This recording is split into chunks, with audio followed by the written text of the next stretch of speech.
Dans cet épisode, Le sommeil est régulé par deux processus. Un processus circadien. Alors le processus circadien, c'est la lumière en priorité, mais aussi c'est les synchronisateurs externes, les heures de repas, de boulot, voilà.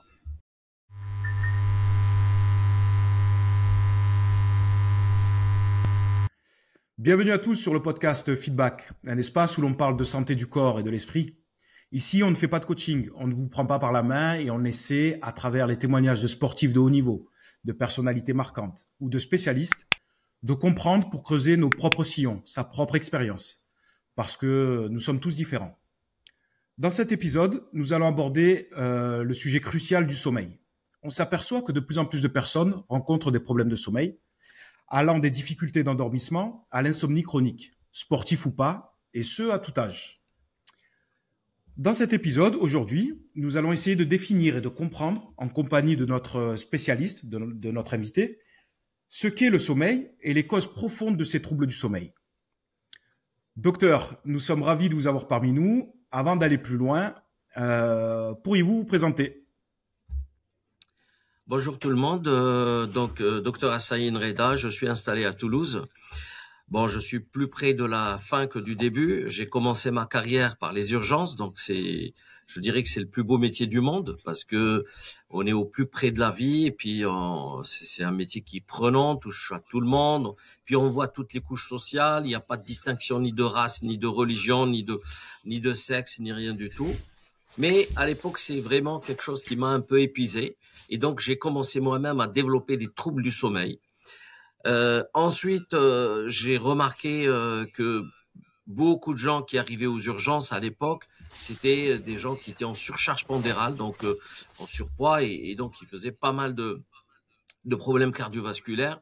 Et donc, naïvement, je me suis dit, je vais me spécialiser en médecine de nutrition et en médecine du sport. Donc, j'ai commencé par faire ça. J'ai fait pas mal de diplômes. J'ai travaillé pendant 8 ans en chirurgie bariatrique. C'est la chirurgie des personnes qui ont des IMC très hauts et très forts.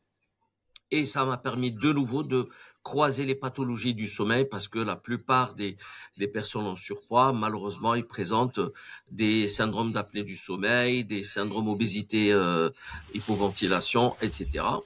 Et là, j'ai commencé à m'y intéresser de très près. Donc, je me suis formé et j'ai découvert un monde extraordinaire, un monde fabuleux, un monde qui est totalement différent de la médecine du jour parce que les paramètres et le mode de fonctionnement, il est totalement différent.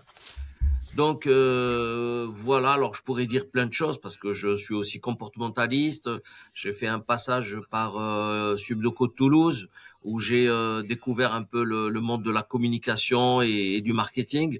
Voilà, bon, je vais m'arrêter là parce que le but c'est de parler du sommeil. Non, c'est hyper intéressant de savoir toutes vos connaissances et vos spécialités parce que ce que j'apprécie chez vous, je peux vous appeler Doc?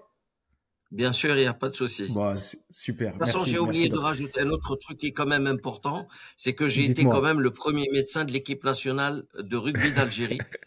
Donc, c'est ça, et j'ai c'est comme, participé à la création de la fédération, tout ça, et ça a été un honneur pour moi parce que j'ai eu l'occasion de croiser vraiment des jeunes très motivés qui voulaient vraiment arriver. Ça m'a aidé aussi à avoir une vision sur le sportif de haut niveau, le sport de haut niveau.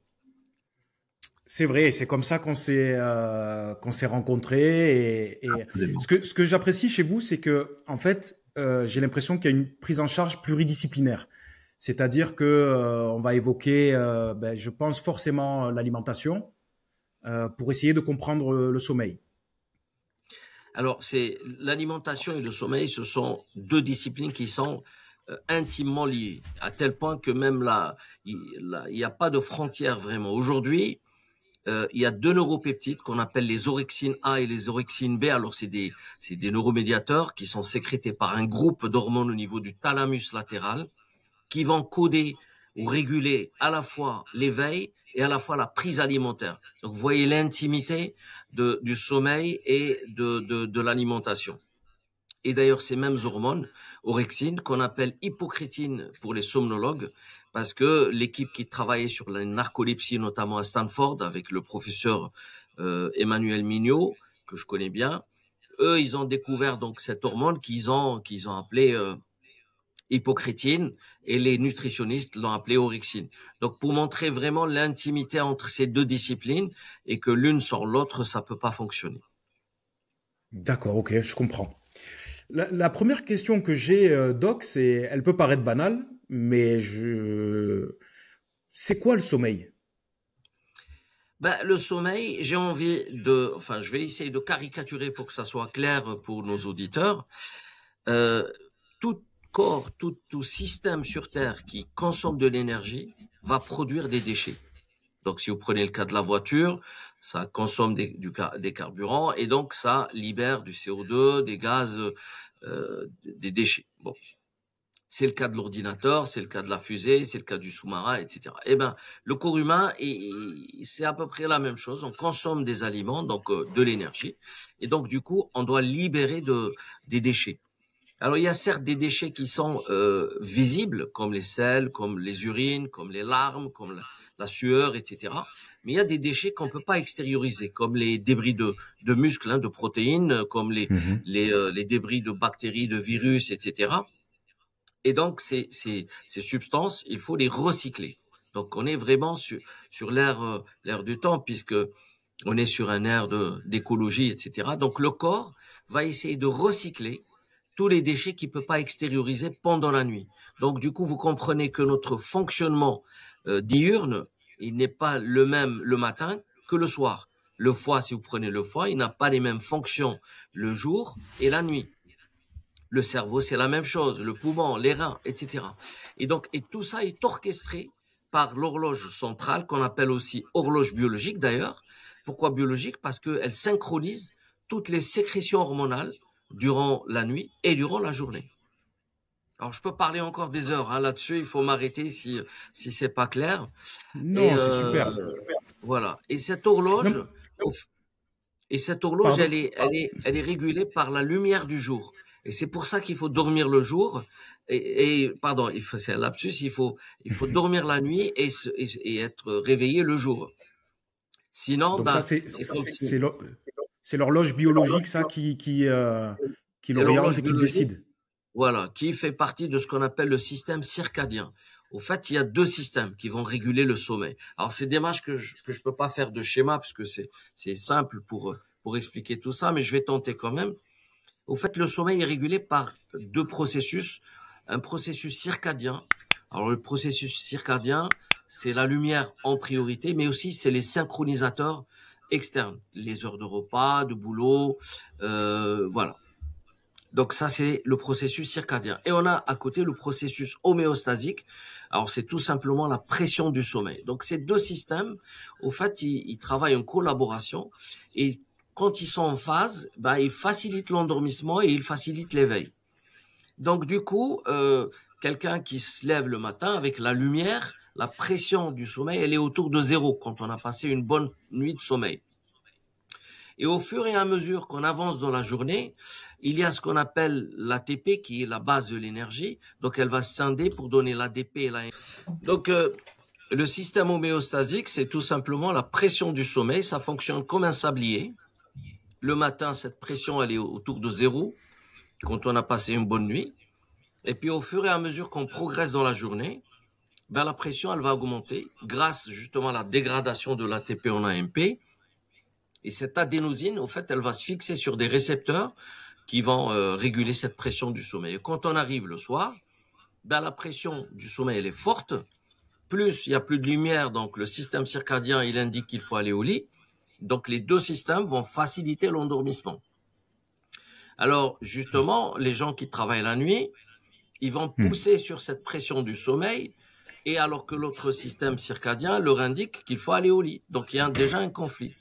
Alors quand on le fait sur une nuit, c'est pas grave parce qu'on est quand même des êtres un peu plastiques. Mais quand c'est répété, c'est récurrent. Au départ, on a des signes fonctionnels, donc une somnolence, une fatigue, etc. Mais si on soigne pas le rythme circadien, eh ben, ça finit par avoir des pathologies graves, comme par exemple aujourd'hui, c'est plusieurs études ont été menées là-dessus, et là, c'est quasiment sûr, de façon très significative, les femmes qui travaillent la nuit font beaucoup plus de cancers que les femmes qui travaillent normalement le jour. Alors que les Ok, hommes, c'est plus le cancer de la prostate. Donc voilà, donc il faut vraiment soigner son sommeil. ok. Et en fait, je vous ai posé cette question parce que aujourd'hui, dans notre société, j'ai l'impression que pour plus de productivité, on a tendance à négliger cet aspect donc crucial de la vie. Ben oui, alors, ce qui est quand même paradoxal, parce que je vous expliquais en préambule que le sommeil sert à recycler les déchets. Donc imaginez dans une ville où les éboueurs ils vont faire grève.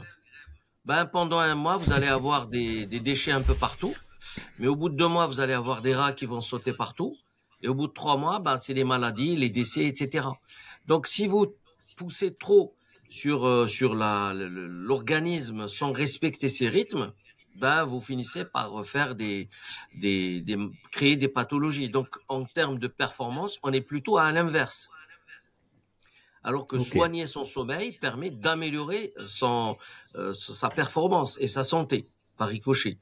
Euh, alors aujourd'hui, au vu des connaissances que nous avons, et c'est vrai qu'au vu aussi des exigences socio-professionnelles, on peut pas non plus dire à tout le monde se couche, parce que les médecins, par exemple, ils doivent assurer des gardes, les infirmières, les personnels des centrales nucléaires et j'en passe. Mais ceux-là, ils doivent bénéficier de formation, de coaching spécial pour justement essayer de moins perturber ce sommeil. Alors, ça sera jamais comme un sommeil nocturne, mais il y a des recommandations qu'on peut leur apporter pour justement ne pas les mettre en difficulté. Alors, si je dis ça, on fait ça avec par exemple, les navigateurs en solitaire qui traversent l'Atlantique ou qui font le tour du monde. Ils font ce qu'on appelle des siestes flash pour leur permettre justement de conserver une vigilance et leur permettre d'arriver à bon port. Donc aujourd'hui, c'est tout à fait faisable en passant par des spécialistes du sommeil pour justement leur apporter les conseils nécessaires pour être en forme et surtout ne pas avoir de problèmes de santé. ok, je comprends donc. Mais je vous avais parlé aussi du cycliste qui avait traversé les États-Unis, je crois, et qui n'a pas Oui, dormi pendant 10 jours. C'est oui. possible ça? Alors, il n'a pas dormi, au fait, il y a eu quand même des siestes flash, hein, il a quand même roupillé un petit peu. Alors après, c'est des situations un peu extrêmes. C'est des Oui. situations extrêmes et qu'il faut surtout pas essayer de reproduire, en sachant que ce cycliste était quand même accompagné. Il y avait toute une équipe derrière lui qui le suivait et qui malgré tout, j'avais vu comme ça des passages, hein, je me souviens plus exactement, mais la baisse de vigilance a fait qu'il a fait quand même des chutes, il a eu quand même pas mal de problèmes. Hein. Il faut pas penser que c'est de tout repos. Ouais, c'est ça. Dans son expérience, en fait, il expliquait qu'il avait même des hallucinations et que le cerveau Absolument, lui jouait des tours et son histoire était absolument. incroyable, quoi. Son histoire était incroyable. En fait, Doc, est-ce qu'on a tous besoin du même nombre d'heures de sommeil? Comment on évalue ça? Alors, effectivement, ça c'est déterminé par des facteurs génétiques. Donc, on va avoir des courts dormeurs et des gros dormeurs, mais aussi on va avoir des couches tard et des couches tôt, des lève tard, des lève tôt, etc. Donc, c'est euh, c'est très variable et c'est particulièrement spécifique à la personne. Tout à l'heure, je vais rebondir un petit peu sur le cycliste. Tu disais qu'il avait des hallucinations, etc. Alors, Hmm. je vais apporter une autre information qui est capitale à savoir, c'est que le sommeil, il se compose au fait de cycles. Pendant J'allais y la venir, nuit, j'allais vous poser la on parle question. de, on parle de cycles. Et dans ces Mhm. cycles, on a toujours le cycle, il démarre toujours par du sommeil lent léger, puis du sommeil lent profond, et puis du sommeil paradoxal.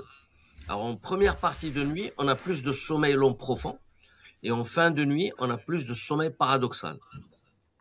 Alors, le sommeil profond, c'est ce qui va réparer la partie physique, corporelle, somatique. Et le sommeil paradoxal, c'est ce qui va justement renforcer la partie mentale, donc la partie émotionnelle, le stress, la mémoire, l'apprentissage, etc. Et c'est réparti de façon un peu alternative, c'est-à-dire qu'au début, on a plus de profond et à la fin, je disais, on a plus de paradoxal, parce que tout simplement, il faut faire un peu de tout. Donc, il faut dormir toute la nuit. Il faut pas dormir la moitié ou la fin de nuit ou le début de nuit. On peut pas s'en passer ni du profond ni du paradoxal. Pour donner encore un peu plus de détails, on l'appelle paradoxal parce que l'activité électrique du cerveau, elle ressemble à une activité de veille. Donc c'est comme si le cerveau il travaille et c'est pour ça qu'il optimise la mémoire, il optimise beaucoup de choses d'un point de vue mental encore une fois. Et mais la personne elle dort et c'est pour ça qu'on l'appelle paradoxal parce qu'en réalité la personne elle a une activité cérébrale qui ressemble à celle de la veille mais qui en réalité elle dort parce qu'il y a une atonie musculaire, comment dirais-je, il n'y a pas d'activité musculaire. Alors ça existe, il y a des gens qui n'ont pas cette atonie et c'est ce qui vont développer ce qu'on appelle les troubles du comportement au sommeil paradoxal, c'est les gens qui parlent, qui crient, qui frappent, etc. parce que leurs muscles justement ils sont pas endormis et ça crée des troubles. Mais ça c'est de la pathologie, je vais pas rentrer dans les détails. Ok, ok, je comprends Doc. Vraiment, merci, hein, merci Doc de prendre le temps de nous expliquer tout ça. C'est un régal. On a entendu le Premier ministre dire il n'y a pas très longtemps, il me semble, que lui dormait 4 heures et qu'il arrivait à être en pleine forme. Comment c'est possible? Alors, c'est ce que je disais tout à l'heure, il y a des courts et des gros dormeurs. Après, il faut se méfier de ces déclarations, parce que Ouais. parfois c'est des déclarations politiques euh, pour montrer que la personne travaille, etc. Je vous rappelle juste un petit exemple. Einstein, par exemple, il dormait 9 heures, ou même des fois plus, alors que c'est un Ah, esprit brillant. Voilà. ouais, Donc je c'est suis plus pas proche le d'Einstein. voilà, donc c'est pas la durée du sommeil qui va faire que l'individu il est plus intelligent que l'autre. Ok. Après, il y a aussi des gens intelligents et qui ont un sommeil très court. Hein.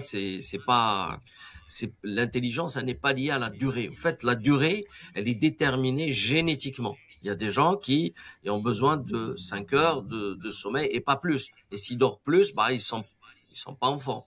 Et l'inverse est vrai. Il y a des gens qui ont besoin de 9 heures.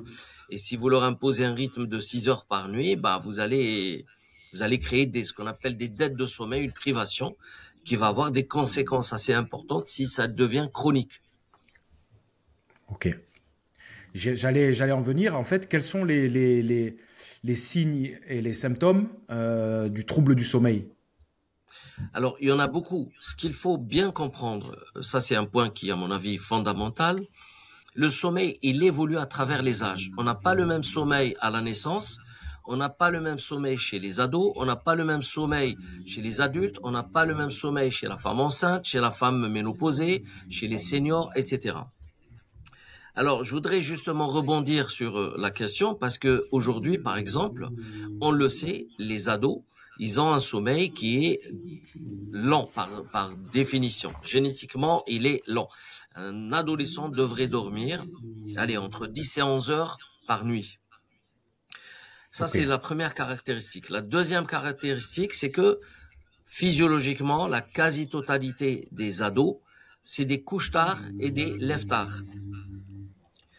Alors, le problème, c'est qu'aujourd'hui, on a en plus les smartphones et les objets électroniques qui ont inondé nos vies socio-professionnelles, etc. Et que tout le monde est connecté là-dessus. Et donc, ça crée ce qu'on appelle la lumière bleue, qui va non seulement retarder l'heure d'endormissement, donc déjà elle est tard, mais elle va encore être retardée, mais ça s'arrête pas là, c'est que ces lumières continuent à fragmenter le sommeil. On va avoir un sommeil entrecoupé. Alors, on le sent pas physiquement, parce que il y a des choses qu'on va sentir, mais il y a des choses qu'on peut pas sentir. Mais nous, on le sait parce qu'on enregistre le sommeil. Donc, quand on fait des enregistrements par polysomnographie ou avec vidéo, etc., donc on voit justement sur ces phases-là, sur ces cycles, les micro-éveils qu'on appelle les micro-éveils corticaux, qui nous indiquent que le cerveau il se réveille. Et quand le cerveau il se réveille, bah il va consommer de l'énergie, il va pas se reposer et j'en passe. Alors, il y a un autre problème qu'il faudrait peut-être que justement les gens qui nous gouvernent prennent en considération, c'est que ces ados, le matin, eh ben, ils dorment toujours. Et c'est pour ça que la quasi-totalité des ados ne mangent pas de petit-déj le matin. Pourquoi? Parce que c'est comme si ils sont encore au lit. Si je vous réveille à 3 heures du matin et je vous présente un petit-déj et je vous dis, allez, il faut manger, ça va être quand même très compliqué. Donc, il y a eu des expériences suisses et américaines qui ont retardé l'heure d'embauche des collèges et lycées et ils ont vu nettement une amélioration scolaire. Donc, ça, c'est le premier message à passer, c'est que l'heure d'entrée des écoles et des collèges et des lycées devrait être beaucoup plus tard que ce qu'elle est aujourd'hui. Le deuxième message qui est, à mon sens, hyper important et que malheureusement, on le dit pas souvent, c'est que on parle de bien manger. J'ai une question, Doc, pardon. Donc Oui, ça voudrait dire que les élèves seraient plus efficients si ils rentraient plus tard à l'école. totalement. Ben, regardez les D'accord. premiers cours que les élèves font, ben, ils sont à moitié endormis en salle. C'est à partir de la Oui. deuxième ou troisième heure où ils commencent à se réveiller. Mais je me demande en fait s'ils n'ont pas besoin, bon, je ramène ça à ce que j'ai connu au rugby par exemple, d'un échauffement en fait. C'est-à-dire que si on commence à 10 heures, ben, ils auront encore un temps d'échauffement et puis après ça ira mieux. Alors là, je vais rebondir tout à l'heure. Ça fait partie Ok. des recommandations par rapport à la routine qu'on recommande aux gens qui ont des troubles du sommeil, à savoir Oui. le rituel du matin, donc un bon petit-déj, de l'activité Mhm. physique pour faire un éveil musculaire, une douche chaude pour augmenter la température et la lumière à fond la caisse. Et ça, les ados devraient en bénéficier le matin pour justement optimiser et améliorer leur statut d'éveil. Mais de façon physiologique, un adolescent va dormir tard et il va se lever tard. Donc Mhm. ça, c'est la physiologie. C'est son corps qui est programmé de cette façon. Et vous allez me dire pourquoi il dort beaucoup. Parce que tout simplement, bah, il se développe. Et donc pendant le sommeil, il va bénéficier de toute cette machinerie nocturne qui va lui permettre un développement à la fois physique et mental. Et c'est justement, on parle de sommeil réparateur. Donc si le sommeil n'est pas réparateur, eh bien forcément, ça va se répercuter sur l'ado, sur son évolution, sur plein de choses. Alors on voit aujourd'hui des problèmes au niveau de la puberté qui sont liés certes aux perturbateurs endocriniens, mais on ne peut pas non plus écarter le sommeil qui participe aussi à ces troubles chez l'adolescent. Ok. Donc je Ok, disais je que comprends. aujourd'hui malheureusement, quand on entend les spots publicitaires, on entend bien manger, bien bouger, mais on n'entend pas bien dormir. Alors que le bien dormir, c'est une pièce maîtresse. Et je dis ça parce que je suis médecin du sport, je suis nutritionniste et je suis médecin du sommeil. Donc je connais les trois disciplines. Ok. Et justement, en préambule, on a parlé d'alimentation. Aujourd'hui, j'ai l'impression que d'aller dormir, c'est un problème. On dirait que c'est un obstacle de trouver l'endormissement. Les gens prennent de plus en plus de médicaments pour essayer de trouver le sommeil. Et on parlait de l'alimentation aussi. Je parle des médicaments parce que j'ai l'impression qu'aujourd'hui, enfin Hippocrate disait que ton aliment soit ton médicament et qu'aujourd'hui, ben, c'est presque l'inverse. C'est que ton médicament devienne ton aliment ou la supplémentation. Comment est-ce qu'on peut, avec une meilleure alimentation, optimiser le sommeil? Alors moi j'ai envie de dire que le sommeil c'est quelque chose de physiologique. On n'a pas besoin de Mhm. médicaments pour dormir. Donc ces troubles du sommeil qui sont causés euh, actuellement, ils sont dus d'abord au niveau de stress et d'anxiété que tout le monde gère parce que c'est une société qui va très vite et qui impose un rythme, etc. Mais c'est aussi dû à la sédentarité parce que les gens ne bougent pas beaucoup. C'est aussi dû à une alimentation qui est complètement désorganisée, qui est complètement non équilibrée, etc. Et là, je pourrais parler des heures et des heures. Mais globalement, l'alimentation, c'est ce qui va permettre d'apporter la matière première pour construire nos cellules, etc. Et après, c'est le sommeil qui va construire tout ça. Donc, si on a des briques et du ciment et qu'on n'a pas de maçon, bah, le mur, on peut pas le faire. Et à l'inverse, si on a le maçon, mais qu'on n'a pas les briques et le ciment, bah, le mur ne pourra pas non plus se faire. Donc, vous voyez que c'est hyper important d'avoir les deux, quoi. Ok. Donc, Ok. une alimentation équilibrée, voilà, il faut avoir de la couleur dans l'assiette, du rouge, du vert, du jaune, etc. Les quantités aussi, il faut savoir jongler avec les quantités. Alors après, ça dépend des personnes, parce qu'un sportif de haut niveau va avoir un besoin nutritionnel qui va être différent, totalement différent de monsieur et madame lambda, hein, ça c'est évident. Et même chez les sportifs, en fonction des disciplines, on va avoir des menus un peu standardisés, un peu bien étudiés, etc. pour le poids, pour la force, pour la résistance, etc. Donc, bon, je rentre pas dans les détails, mais ce qu'il faut retenir, c'est que le sommeil et la nutrition, ce sont deux déterminants majeurs de la santé et de la performance, avec l'activité physique, bien entendu. Ok. Est-ce qu'il y a un repas type ou du moins des choses à éviter le soir pour pouvoir s'endormir tranquillement? Que le corps en fait ne Alors, soit pas en phase de digestion pendant des heures et donc en activité et pour essayer de trouver le repos? alors, ce qui est conseillé, c'est d'abord d'éviter tous les excitants, toutes les boissons excitantes, hein, tout ce qui est Coca, Red Bull, le café, tout ça. Bien sûr, Mhm. l'alcool, parce que souvent l'alcool, les gens, ils pensent qu'il améliore, mais en réalité, il n'améliore rien du tout parce qu'il fragmente le sommeil. Donc ça, aujourd'hui, on Ok. le sait, il faut éviter l'alcool. Après, les repas, il faut quand même avoir des féculents avec des index glycémiques faibles parce que on va jeûner toute la nuit. Donc, on a quand même besoin de réserves pour tenir et pour éviter de se lever la nuit et aller manger. Mhm. Il faut pas que les quantités soient trop importantes. Il faut que ça soit des quantités modérées en fonction des personnes et qu'il faut surtout que le repas soit quand même loin de l'heure d'endormissement. Il faut au moins 2 heures et demie, voire 3 heures. Parce que s'il y a la digestion et on se met au lit, bon, ben, on va forcément affecter l'endormissement, la latence d'endormissement et la qualité du sommeil, évidemment. Les boissons, il faut faire attention parce que si vous buvez trop d'eau ou de tisane la nuit, ça va vous obliger à vous lever la nuit pour aller aux toilettes. Donc, si vous pouvez réduire un petit peu la quantité de liquide le soir, c'est parfois recommandé. Bon, après, ça va dépendre des personnes, hein, et des pathologies, parce qu'un diabétique, forcément, il va se lever, quelqu'un qui a une prostate, il va aussi se lever, etc. Mais tout ça, c'est du particulier, donc c'est affiné en fonction de la personne. Ok. Moi, Doc, durant mon parcours, durant ma carrière de joueur de rugby professionnel, je n'arrivais plus à dormir.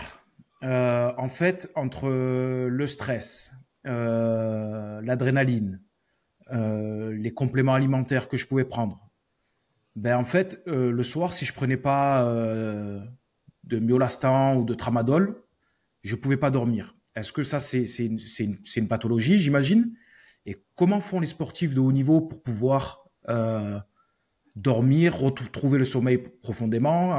À qui doivent s'adresser? Comment ça se passe? Alors, c'est un problème qui est réel que je connais parce que j'ai encore la chance de suivre des sportifs de haut niveau.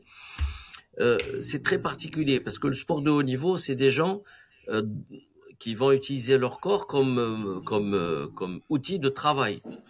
Mhm. Et donc leur corps, il doit être performant à la seconde près, et parfois encore plus. Alors, en fonction des disciplines, évidemment, la partie nutritionnelle sera abordée éventuellement par un nutritionniste. Mais il y a deux choses dans le sommeil. Il y a la partie mentale, donc tout ce qui est gestion du stress, de l'anxiété, etc. Et la partie sommeil, qui elle va être gérée par un spécialiste du sommeil qui va apporter des recommandations sur le comportement du sommeil, ce qu'on appelle les TCCI, les thérapies cognitives et comportementales de l'insomnie. Donc, le contrôle du stimulus, quelles sont les recommandations à faire avant d'aller au lit, comment il faut se comporter, comment doit être la chambre, qu'est-ce qu'il faut faire en cas d'éveil nocturne, ne pas insister si le sommeil n'arrive pas, avoir une heure de lever fixe tous les jours pour garder une certaine rythmicité par rapport à l'horloge centrale, parce que le corps ne sait pas si on est le week-end, si on est le jour, si on obéit au fait à la lumière universelle qui est le sommeil, logiquement. Mais aujourd'hui, j'ai presque envie de dire, malheureusement, on a des lumières artificielles qui vont un petit peu feinter cette horloge centrale et qui vont peut-être pousser. Et d'ailleurs, à titre d'exemple, depuis 100 ans, on a perdu quasiment 2 heures de nuit. Donc, ce qui quand même et tout ça, ça se traduit par des maladies. On voit plus de maladies, que ça soit des maladies cancéreuses ou des maladies métaboliques ou autres. C'est en partie lié au sommeil. Je lisais un article il y a récemment sur l'insomnie et les défenses immunitaires. Au fait, notre corps, il est équipé pour se défendre contre les agressions externes, donc les bactéries, les virus, etc., les champignons et tout. Mais il est aussi équipé de moyens de défense interne contre nos propres cellules et nos propres organes. Mais ce système immunitaire, quand c'est le jour, au fait, on peut pas le nourrir parce que la grande majorité de l'énergie qu'on absorbe va être plutôt réservée pour le cerveau, pour le cœur, tout ça, pour permettre le fonctionnement du corps. Et c'est pendant la nuit où il y a une reconversion de cette énergie, donc parce que le cerveau, il est censé dormir, donc il va consommer moins d'énergie. Le cœur aussi va battre doucement, donc moins d'énergie. Et donc, cet excédent d'énergie va se retourner vers notre système immunitaire pour justement l'entretenir, le développer, etc. Alors que quelqu'un qui dort pas la nuit va faire que son cerveau se réveille et il va consommer de l'énergie. Donc, le système immunitaire sera moins performant parce qu'il aura moins d'énergie pour pouvoir se développer et défendre le corps. Donc, vous voyez qu'il y a des relations qui aujourd'hui sont complètement démontrées par des études scientifiques. On a la chance d'avoir aujourd'hui beaucoup d'outils qui permettent de faire ces enregistrements, de faire des dosages, etc. Et qui nous confirment justement ces troubles organiques et mentaux. Parce que, à titre d'exemple, aujourd'hui, on ne sait pas si c'est la dépression qui crée l'insomnie ou est-ce que c'est l'insomnie qui crée la dépression. Vous voyez, c'est le fait la poule. Hein,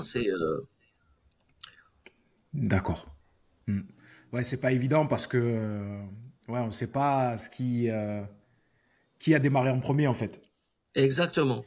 Et donc, pour répondre un petit peu à votre question, parce que je me suis un peu écarté, hein, il y a pas mal de choses à dire et on peut passer des heures à discuter, mais on a le temps, Doc, on est bien là. Voilà, chacun a son sommeil. Il n'y a pas un sommeil type. Donc, quelqu'un qui n'a pas un sommeil qui est réparateur, moi, je lui conseille d'aller voir un spécialiste qui va essayer d'étudier avec lui son sommeil. D'abord, tout simplement par un agenda du sommeil. C'est un outil qui est très simple. Mais Doc, à qui on doit s'adresser? Parce qu'en fait, j'ai l'impression qu'il y a très peu ou pas de spécialistes du sommeil. Il y a plusieurs professionnels de santé qui interviennent dans le sommeil, mais à qui on doit s'adresser? Alors, c'est une excellente question parce que récemment, j'ai créé une association de médecins du sommeil, plus exactement des soignants de premier recours, qui s'appelle G-Sommeil. G pour généraliste et sommeil. Aujourd'hui, c'est vrai que le sommeil est très peu étudié, même en faculté. Et ça, c'est quelque chose qui est quand même assez extraordinaire. Surtout qu'on sait quel est l'impact du sommeil sur notre santé et sur notre performance. Et donc, du coup, le médecin généraliste, il n'est pas suffisamment formé pour faire face ou pour mieux orienter ces troubles du sommeil. Et donc, moi, à travers cette association, j'essaie un petit peu de mobiliser les soignants, en tout cas de premier recours, pour se former et s'informer par rapport à leurs propres patients. Effectivement, traditionnellement, le sommeil a été toujours pratiqué par plusieurs spécialistes. Donc, vous avez les ORL, vous avez les pneumos, vous avez les cardio, vous avez les neuros, les pédiatres, etc. Mais le problème, c'est que chaque spécialiste va étudier le sommeil de son point de vue, de sa spécialité. Donc, si par exemple, vous allez voir un ORL et que vous avez ce qu'on appelle un syndrome d'apnée obstructif du sommeil, lui, il va en priorité regarder les voies aériennes supérieures. Donc, s'il y a une hypertrophie amygdalienne ou s'il y a une végétation ou s'il y a une formation rétrovélaire, rétrobasilinguale, etc., il est à même justement de l'opérer pour rétablir cet équilibre. Mais si vous adressez un patient qui fait du somnambulisme ou qui fait des parasomnies à un ORL, s'il n'a pas été formé dans les pathologies du sommeil, d'abord ça va pas le passionner, et puis à mon avis il saura pas comment le prendre en charge. Donc aujourd'hui il y a ce qu'on a un DIU, un diplôme interuniversitaire, qui permet de sanctionner cette discipline, et tous les gens qui sont détenteurs de ce DIU ont le droit bien sûr d'exercer la médecine du sommeil, et ils ont été formés sur toutes les pathologies du sommeil. Donc quelqu'un qui doit s'adresser à un professionnel, il faut qu'il s'assure qu'il est détenteur de ce DIU du sommeil. Ok. Et cette personne-là pourra nous aider, nous guider. Quels sont les tests? Comment, vous nous avez parlé beaucoup de chiffres et de données. Comment elles sont recueillies? Alors, des fois, c'est des trucs simples il faut pas compliquer les choses. Aujourd'hui, moi, en première consultation, quand je vois le patient, j'essaie de lui expliquer les mécanismes, comment ça fonctionne, etc. Mais je me fais aider par un outil qui est très simple, qui est l'agenda du sommeil.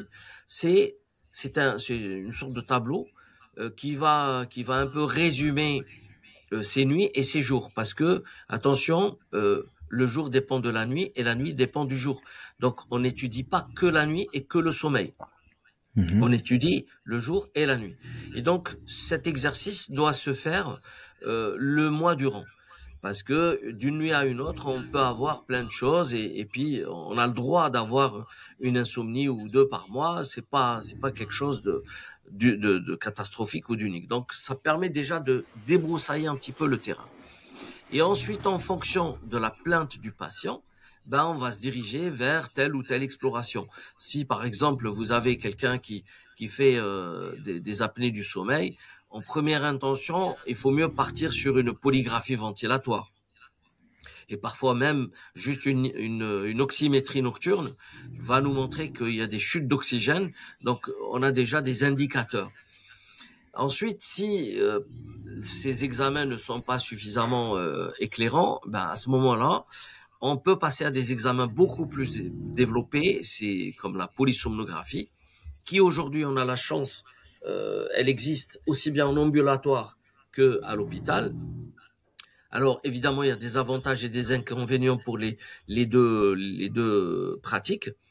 Quand on fait la polysomnographie à l'hôpital, il y a évidemment la vidéo, il y a le technicien qui va regarder en instantané l'enregistrement, etc. Donc s'il y a quelque chose, il peut toujours retourner pour brancher une électrode qui s'est déconnectée ou un truc comme ça.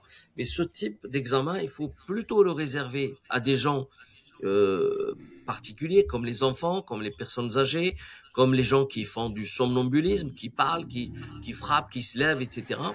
Et il faut, à mon avis, éviter d'envoyer tout le monde, parce que à un moment donné, on va saturer les hôpitaux et les cliniques, et ceux qui nécessitent ces examens, ils vont aujourd'hui, moi je prends le cas de Toulouse, pour faire une polysomno, il faut attendre une année à peu près, une année et demie, ce qui est quand même regrettable.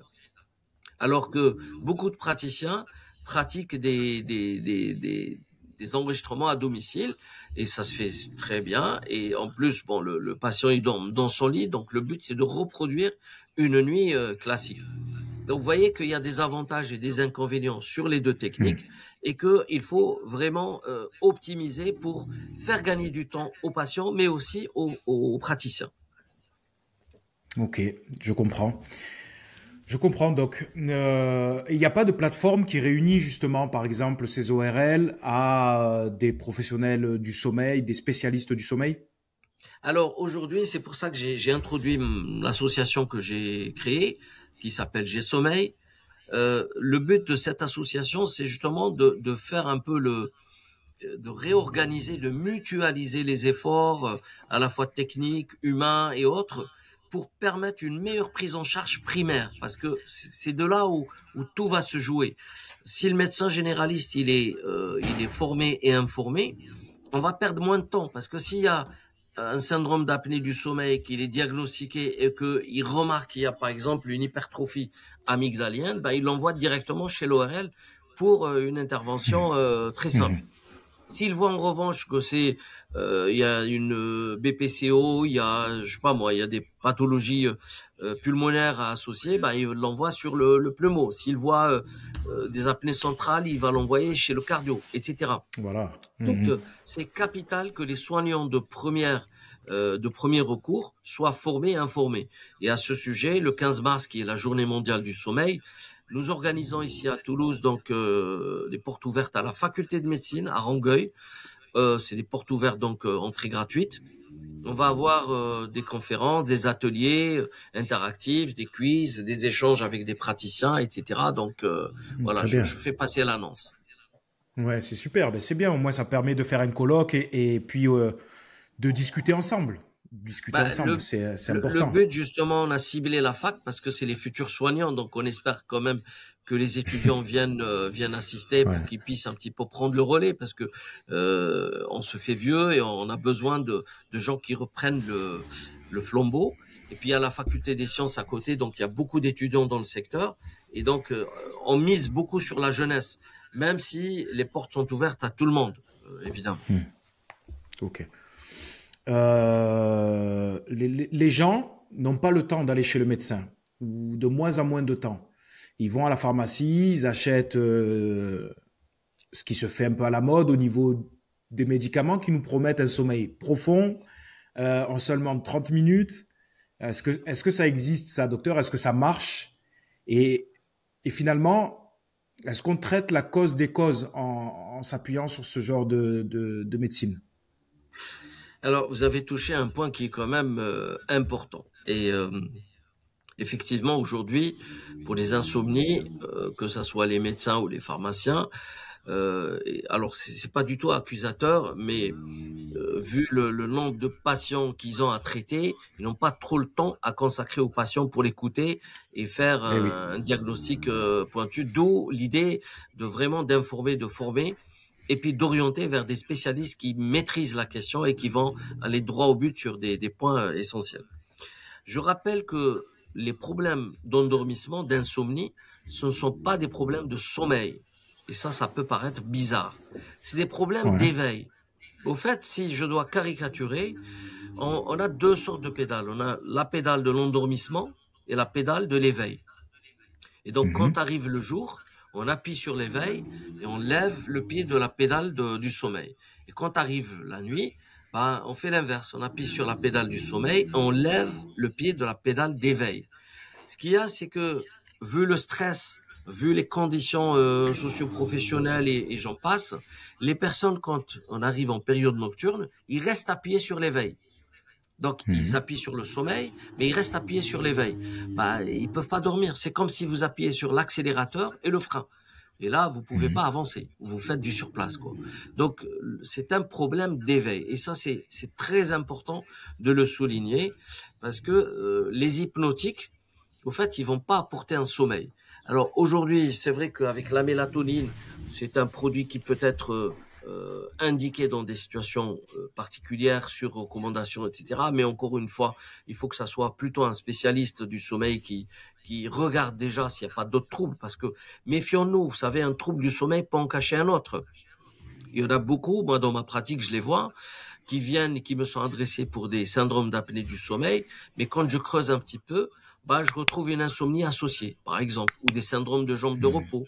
Et si on traite juste l'apnée et qu'on laisse l'insomnie, bah, en réalité, on n'a rien traité. Parce que la personne, quand elle met son masque pour dormir, bah, elle va pas dormir parce qu'elle va rester éveillée. Et à un moment donné, le masque, il l'agace, il le retire. Et au final, bah, il se retrouve toujours avec son apnée et son insomnie. Donc, c'est vraiment une médecine de précision où il faut être à l'écoute et très pointu là-dessus. Alors, je reviens au pharmacien, vous avez raison, parce que c'est facile d'accéder, etc. Et là aussi, Mhm. le pharmacien se doit d'intégrer notre association parce qu'il fait partie des soignants de premier recours.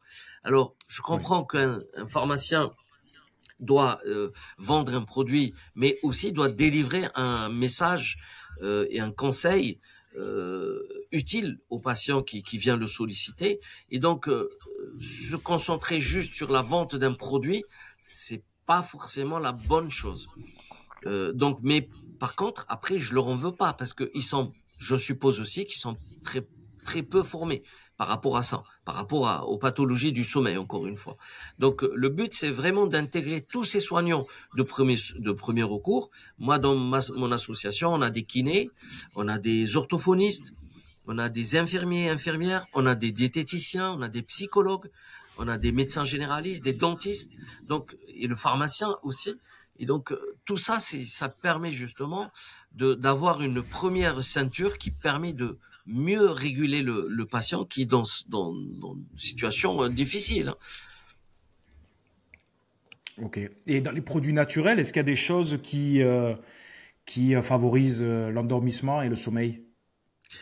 Alors, sur un plan scientifique, il n'y a aucune plante aujourd'hui qui a été démontrée efficace pour le sommeil. Alors, on parlait d'aubépine, de valériane, de passiflore, Ouais. etc. Mais les études qui ont été faites sur des petites cohortes, c'est des petites études, hein, c'est pas très significatif. Et en plus, si c'est pris en tisane, ben ça peut faire lever la personne pour aller aux toilettes. Donc c'est pas forcément la. Alors il y a la mélatonine qui est un produit qu'on sécrète naturellement, qu'on pourrait utiliser, mais encore une fois, il faut mieux ne pas se lancer à prendre des produits comme ça de son plein gré, parce que c'est en vente libre, hein, la mélatonine. Donc Exact. si c'est pas conseillé et prescrit par un praticien qui maîtrise un peu le sujet, ça peut plutôt faire l'effet inverse, parce que si vous la prenez tard, ben elle servira pas à grand chose. Si vous la prenez tôt, ben les portes du sommeil vont s'ouvrir peut-être un petit peu plus tôt. Donc après c'est dose dépendant, donc ça va dépendre de la dose. Enfin, il y a plein de paramètres qu'il faut quand même régler. Ok, Doc. Ben, écoutez, franchement, c'était super. Merci beaucoup, Merci. docteur Assaïn. Merci à tous de nous avoir suivis dans ce nouvel épisode hyper intéressant. Je crois que vous nous avez fait comprendre que le sommeil était un élément crucial, qu'on pouvait être pris en charge par des professionnels, que lorsqu'on détecte ces soucis-là, il faut aller consulter son médecin éventuellement, puis des spécialistes. Attention à ces produits vendus en pharmacie. Il faut, c'est sur recommandation et avoir un suivi sérieux et régulier. Merci beaucoup, Je docteur voulais Assaïn. aussi rebondir sur le CBD, Allez-y. parce que à un moment donné, on parlait de CBD, Oui, il etc. y a eu cette Bon, tendance-là, c'est vrai, oui. voilà. Oui. Donc le CBD, quand même, il n'y a aucune étude scientifique sérieuse qui parle de Mhm. l'effet CBD.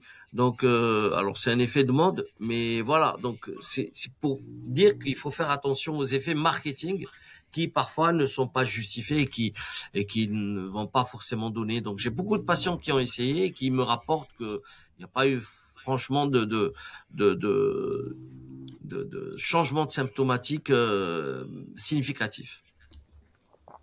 Ok. Donc si je comprends bien, en fait, il faut essayer de traiter. Il faut essayer de traiter la cause des causes et pas simplement le petit symptôme qui est une Tout à mauvaise fait. nuit. D'accord, Eh oui, ok. parce que si vous avez une somnolence et que vous traitez juste la somnolence, mais vous essayez C'est pas de ça. comprendre d'où vient la somnolence, ben vous ne Oui. faites qu'aggraver la situation. C'est comme la douleur. Quand on a mal, on va traiter la douleur par du Doliprane ou par des antalgiques de premier palier. Mais si c'est une douleur euh, qui euh, qui euh, qui essaie d'attirer notre attention sur sur une pathologie grave comme un cancer ou autre, ça va pas soigner avec du Doliprane, quoi. Il faut aller traiter véritablement la cause. Ouais, exact. Le Doliprane, ça va être un petit pansement sur le moment, mais C'est voilà, ça. on va pas traiter. C'est ça. Ok, docteur Assaïn. Personnellement, je me suis régalé à discuter avec vous. Eh ben, c'est gentil, moi aussi. Merci infiniment d'avoir partagé votre spécialité, vos connaissances dans ce domaine qui est à la fois vague mais crucial pour l'homme qui est le sommeil. On n'a pas parlé du matériel, du lit, du coussin, de la position, mais je pense qu'on discutera une nouvelle fois d'alimentation ensemble. Je pense qu'il y a des choses à dire. Et Pas de souci. Merci, merci, docteur. J'espère que vous avez aimé cet épisode. N'hésitez pas à commenter, à partager, à donner de la force. Encore merci, docteur. Et Merci à on vous. est en ça.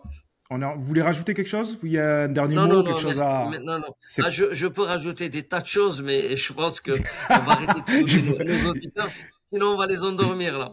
je vous relance pas, alors je vous laisse tranquille. En tout cas, merci. Voilà, c'est un épisode authentique, avec des choses très simples, mais qui me semblent importantes et très claires. Voilà. Docteur, on est ensemble. Merci Au beaucoup. plaisir. Merci à Merci, tous. à bientôt. Au revoir.